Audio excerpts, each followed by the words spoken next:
Coming up on Primetime News, Korea's prosecution finds that it was Sung Woan-jong himself who ordered his close aides to destroy evidence showing that he bribed high-profile officials before committing suicide. Hundreds of thousands of unionized workers walked off the job today to protest the government's labor reforms. And both American Democrats and Republicans are calling on Japanese Prime Minister Shinzo Abe to apologize for the country's wartime atrocities. Stay tuned for these stories and more.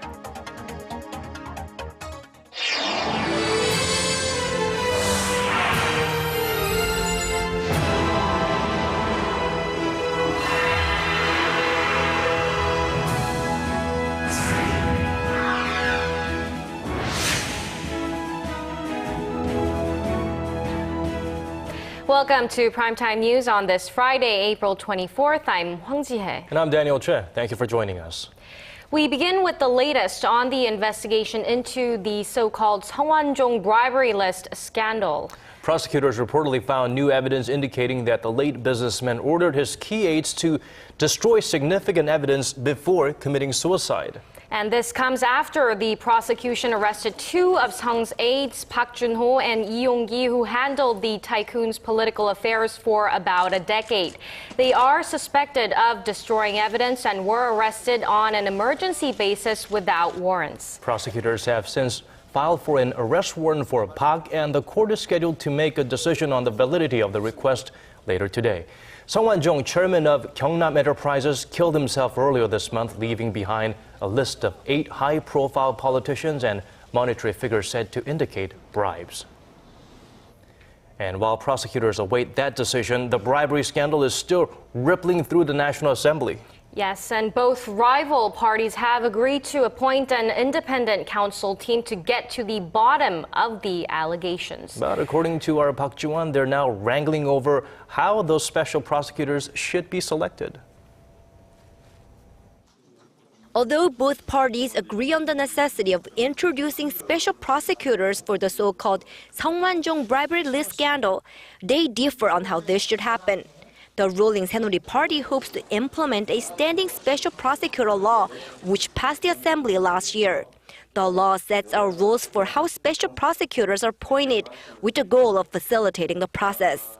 Saenuri Party leader Yoo Seung-min said on Friday that they like to appoint special counsel as soon as possible to dispel allegations surrounding the Conservative Party and its high-profile politicians named on the so-called bribery list. However, the main opposition New Politics Alliance for Democracy wants to create a new set of appointment procedures negotiated by the rival parties. Liberal Party leader Moon Jae-in says the established procedure for appointing special prosecutors cannot guarantee the investigation's impartiality.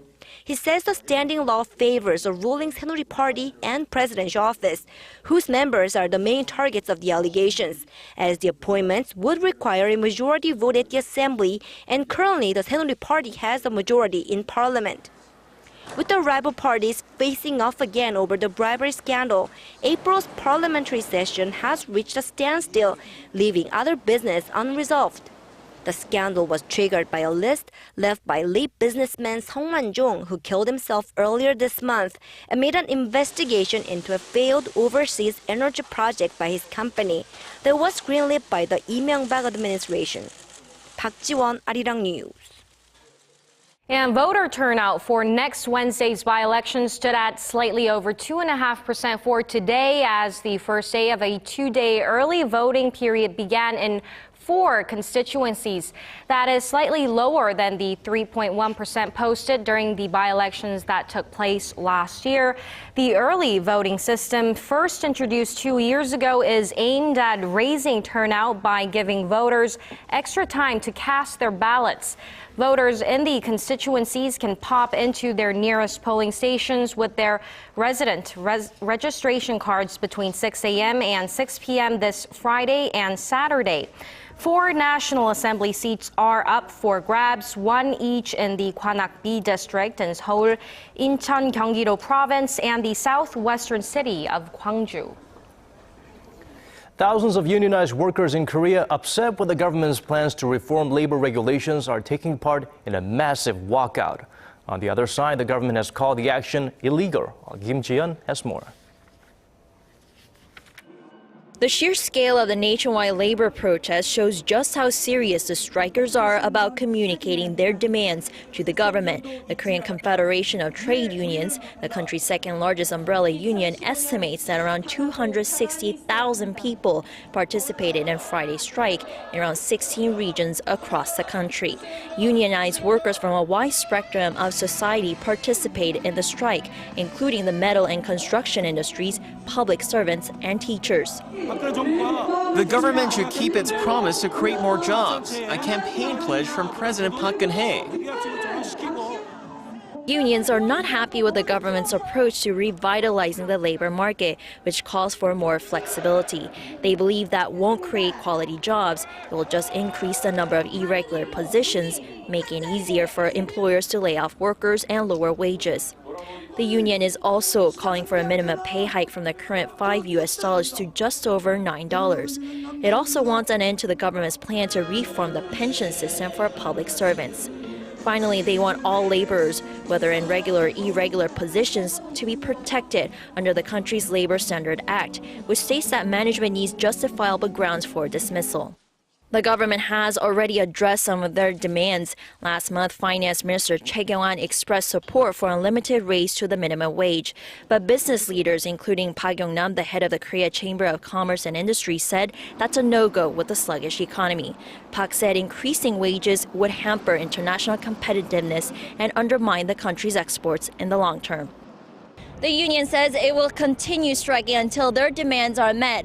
On May 1st, around 100,000 are to participate to mark International Workers' Day. Kim Ji-hyun, Arirang News.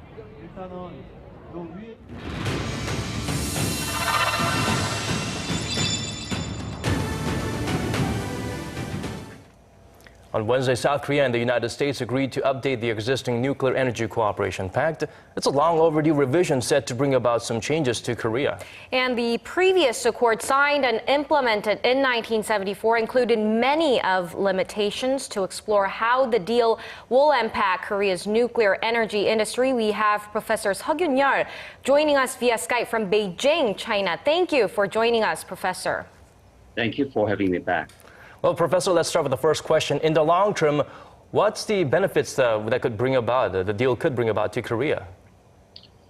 Essentially, there's still a long way to go because this agreement has to go through approval by the two presidents. We can possibly enrich uranium and we can possibly reprocess or recycle plutonium in the future, but there has to be a precondition. We have to go through consultations. So again, it's limited, but it's certainly an improvement over the previous one. So what are then the weaknesses of this nuclear accord? Oh, that's a good question because it's still there are a whole bunch of hurdles that are waiting for us. This deal has to go through basically approval by the Congress on the U.S. side, and it has to endure 60 working days. And during that time, I've been talking about this with the U.S. specialists over in Beijing and Chinese specialists. They are concerned about some mavericks coming out to really have a strong opposition to this agreement. So that there is a possibility that this may not go through, but we really need to keep our both fingers crossed. Well, Professor, the deal includes cooperative research into the so-called pyroprocessing technology. What is that and why is it so significant? Could you, really explain it to us like we're 4-year-olds? Sure. Okay. Pyro really means nothing other than high temperature. So it's literally high temperature processing. How high? 1,000 degrees C. And at that temperature, we don't need to go through what we call acid solution. It's just dry. It's not quite dry, but dry enough. So we call this actually high temperature dry reprocessing. But literally, we prefer to call it recycling. But then again, it's still like a prototype. That's like a laboratory scale. We have to upgrade it from laboratory to factory scale. It's another maybe 10, 20 years. Nobody's sure about this. Maybe your guess is as good as mine. Well, I mean, let's shift gears a little bit. How is this deal viewed outside of Korea? Oh, Actually, since I'm situated in Beijing, China, and meeting with a lot of representatives from other countries, somebody was really telling me that why is Korea so hard in trying to pursue this line when you don't even have to enrich, you don't even have to reprocess. Why actually you should really concentrate on collaboration between these two countries, okay? And then probably then you could be in a much better position as far as nuclear export technology is concerned. So I sort of regret that our government didn't pursue that line. Maybe there's some other idea. Well, thank you so much for your time, Professor Sung Woan-jong. We hope you wrap up your projects and meetings in Beijing nicely and come back home safe. Thank you.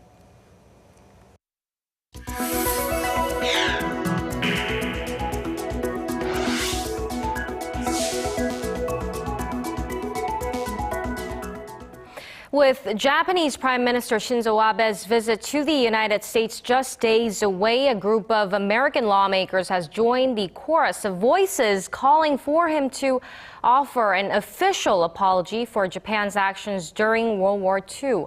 Connie Kim has more. 25 members of the U.S. Congress have urged Abe to squarely face history and formally reaffirm and validate conclusions expressed in Japan's previous Kono and Murayama statements. Both were formal apologies for the country's wartime sexual enslavement and colonialism. The lawmakers, a mix of Democrats and Republicans, issued the call in a letter to the Japanese ambassador to the U.S., Kenichiro Sasai. A diplomatic source told Seoul-based Yonhap News Agency that the move is highly unusual, considering that it's coming from both political parties.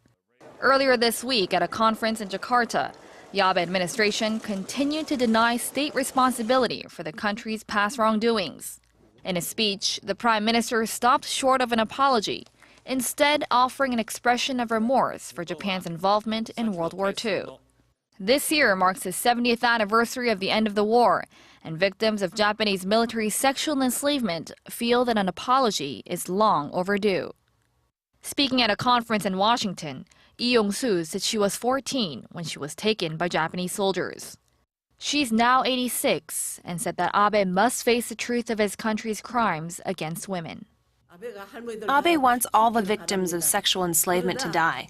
But I will not die. I will resolve this issue, get an apology from Abe, be compensated, and then die. Of the approximately 200,000 women forced into sexual enslavement, the majority from Korea, just 53 are still alive and waiting for Japan's apology. Connie Kim, Arirang News. Today was the deadline for South Korean firms at the Inter-Korean complex in Kaesong to pay their North Korean workers. Seoul's Unification Ministry asked businesses to refrain from paying the workers until the government settles the issue, as the two Koreas have just agreed to continue their talks over the wage row next week. Our Hwang Ji-hye has the details. In a meeting with a group of South Korean Kaesong businessmen on Friday, Vice Unification Minister Hwang Ji-hye warned that companies that violate the government's guidelines will be penalized. After North Korea's unilateral wage hike in February, South Korea asked all 124 companies to refrain from paying the workers. Despite the request, nearly 20 companies have already issued paychecks. After a close review, the government plans to take the necessary actions against the firms that violated the government's guidelines. The meeting comes on the day the North designated as the deadline for the firms to pay the workers without incurring a late fee of 15% per month. The vice minister asked the businessmen to join the government in its efforts to resolve the wage row. But the companies are growing restless, complaining that they are losing buyers due to the instability of the complex. 2 years ago, North Korea unilaterally suspended operations at the factory zone for 5 months. The Kaesong Industrial Complex, where some 54,000 North Korean employees work at 124 South Korean firms, is the last remaining form of inter-Korean cooperation. The South Korean businesses plan to hold a separate meeting on Tuesday and ask the government to settle the issue by next week. With the clock ticking, the South Korean government will have to find a resolution soon if it does not want more companies giving in to North Korea's demands. Hwang Ji-hye, Arirang News. In other news, Korea's exports growth is expected to fall for a fourth consecutive month in April, which will be the longest period of negative growth since the 2008 financial crisis. Experts fear the downward trend could continue for a while. Our Kwon So-hwa has more. Korea's main growth engine is feeling the impact of the slow pace of recovery in the global economy. Exports have declined for the last 3 months, and the figures released Friday predict another drop for April. Korean exporters shipped roughly $27 billion worth of goods in the first 20 days of April, an 11% fall from the same period last year. Although exports usually pick up by the end of the month, economists say it's not going to be enough to push the figures into the positive side. Analysts attribute the drop to low global crude oil prices, as low oil prices lower the price of locally made petrochemical and petroleum products, which account for more than 17% of Korea's export total. But the global demand for oil products has not increased. On top of that, the strong Korean currency, which hit a more than 7-year high against the Japanese yen on Thursday, and structural reforms in China are raising alarm bells in Korea because the two things put Korea at a disadvantage in competition with its neighbors. While some experts say that a combination of these factors could lead to a long-term contraction in Korea's exports, others predict a rebound in the latter half of this year. We're expecting Korea's export growth to increase, as a drop in oil prices will eventually translate into profits for Korea's petroleum product producers. A gradual improvement in the economic conditions in the U.S. and the Eurozone has also lent hope to the idea that Korea's outbound shipments will soon get back on track. Kwon So-hwa, Arirang News. President Park Geun-hye is now in Brazil, the fourth and final leg of her South America tour. Before departing Chile on Thursday local time, she checked up on Korea's Antarctic Research Station by speaking on the phone to its leader. Our Choi Yoo-sun reports. Connecting to Arirang, the head of Korea's Antarctic King Sejong Station, by phone in Santiago, President Park Geun-hye acknowledged all 17 researchers' hard work in such unfavorable conditions. 어려운 환경 속에서 정말 고생이 많습니다. 그래도 임무 수행에 최선을 다하고 있는 여러분의 노고에 감사를 드립니다. The president then asked about the team's well-being. 극한지에서 생활하는 대원들 건강도 걱정이 되는데 요즘 우리 대원들 생활은 어떻습니까? Thanking the government and Korean people for their support, An said they mostly spend the winter season indoors, during which the wind chill drops temperatures to minus 40 degrees Celsius, but that they try to stay fit and active. The Sejong Station, which first opened on Antarctica's King George Island in 1988, studies climate change and organisms' ability to adapt to cold temperatures. A day earlier, Korea and Chile signed a deal to jointly study the Antarctic. 이번에 양국 간의 남극 정책 대화를 개시하게 된 점을 기쁘게 생각합니다. The president then asked An to successfully lead her team's mission and ensure the team return home safely after wrapping up their work. Later on Thursday, President Park arrived in Brazil, the final stop on her South America tour. Meeting Brazil's first female president, Dilma Rousseff, for the first time, President Park plans to discuss strengthening their bilateral cooperative partnership and seek more business opportunities for Korean firms in the world's 7th largest economy. Choi Yoo-sun, Arirang News, Brasilia. Korea's global broadcaster Arirang TV has sealed an MOU with Brazil's Hedge TV for production, program, and personnel exchanges. Brazil's fifth largest broadcaster, established back in 1999, is considered a relatively new player in the country's TV industry, but its transmission range already covers 85% of Brazil. The exchange deal will further expand Arirang TV's reach to the rising number of K-pop and Korean culture fans in Brazil, an estimated 250,000, accounting for a quarter of all Hallyu or Korean wave fans in South America.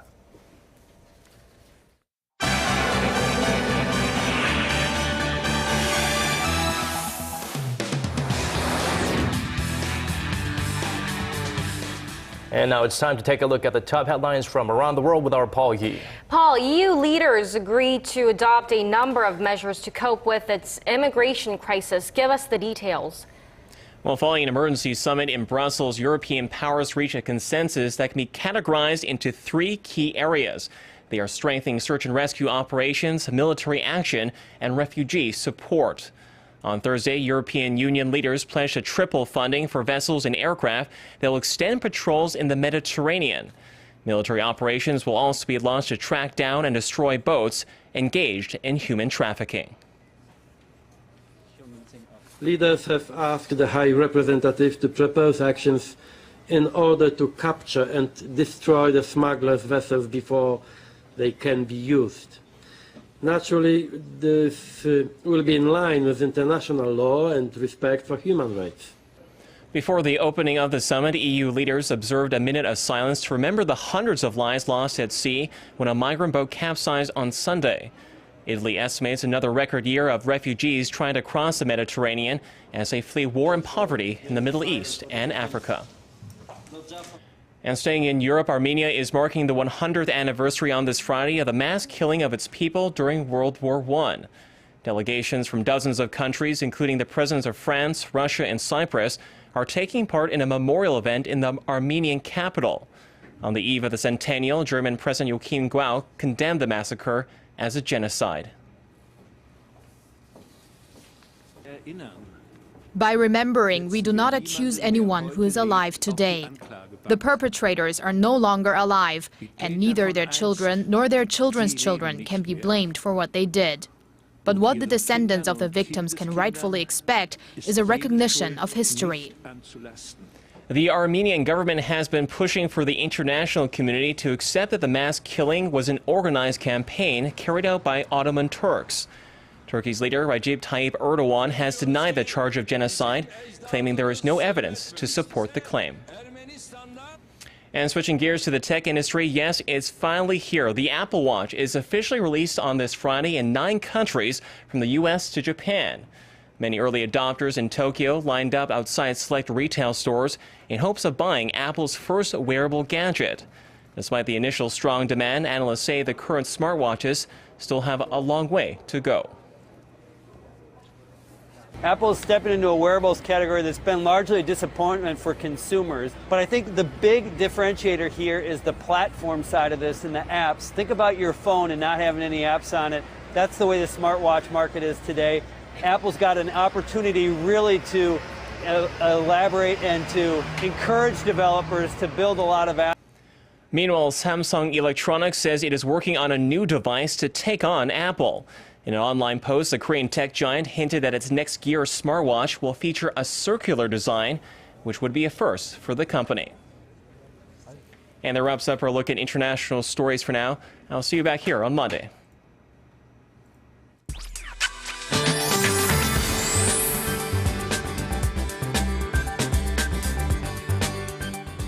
Well, it was pretty hot this afternoon with lots of strong sunshine, and this weekend will be hotter, feeling more like mid-May under lots of sunshine.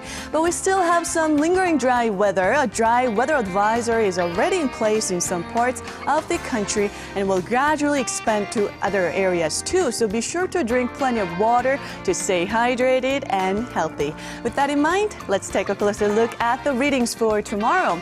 The low in Seoul kicks off at 9, but the high will jump up to 23. And Daegu and Gwangju will have a hot day tomorrow with highs peaking to 27, and Busan will top out at 23. And as for the other regions, it looks like Daejeon and Jeju Island will top out at 25 and 20, while Dokdo rises to 18. So the weather should not be a barrier for those of you planning to go out and enjoy the spring colors this weekend, so have fun. Well, that's all for the weather. Have a wonderful weekend.